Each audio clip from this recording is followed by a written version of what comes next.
ஆக்கிரமிப்புகளை அகற்ற வந்த அதிகாரிகளை பார்த்து நாங்களே எடுத்துறோம் விட்டுருங்க சார்னு கண்ணீர் விட்டு அழுதுருக்காங்க வியாபாரிகள்.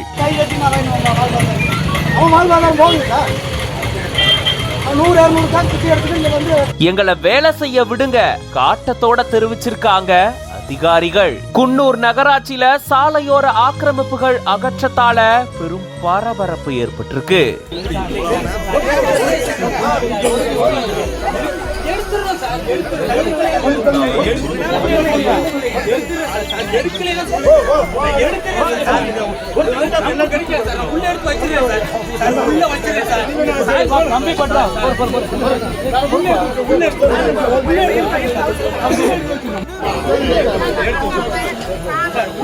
நீலகிரி மாவட்டம் குன்னூர் நகராட்சி பகுதியில சாலை நடைபாதைகளை ஆக்கிரமிப்பு செஞ்சு நூற்றுக்கணக்கான கடைகள் அமைக்கப்பட்டதா கூறப்படுது. கடந்த 3 ஆண்டுகளா பல தடவை இது தொடர்பா புகார் அளித்தும் 3 முறை இதுக்கான நடவடிக்கையில நகராட்சி ஈடுபட்டிருந்திருக்காங்க.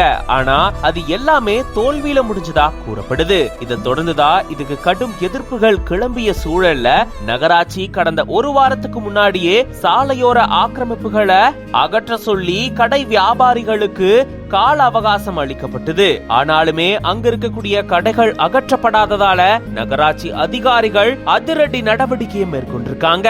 களத்துல இறங்கி ஆக்கிரமிப்பு கடைகளை அகற்றும் பணியில ஈடுபட்டிருந்திருக்காங்க. அப்போ ஒரு சில வியாபாரிகள் அதிகாரிகளோட வாக்குவாதத்துல ஈடுபட்டும் ஒரு சிலர் நாங்களே எடுத்துறோம் அப்படின்னு சொல்லி கண்ணீர் விட்டும் கெஞ்சி கேட்டிருந்திருக்காங்க. இதனால குன்னூர் பகுதியில பெரும் பரபரப்பு சூழல் ஏற்பட்டிருக்கு. இது பத்தின உங்களோட கருத்துக்களை கமெண்ட்ஸ்ல சொல்லுங்க. மேலும் பல செய்திகளுக்கு பிஹைண்ட் வுட்ஸ் பேஜை ஃபாலோ பண்ணிக்கோங்க.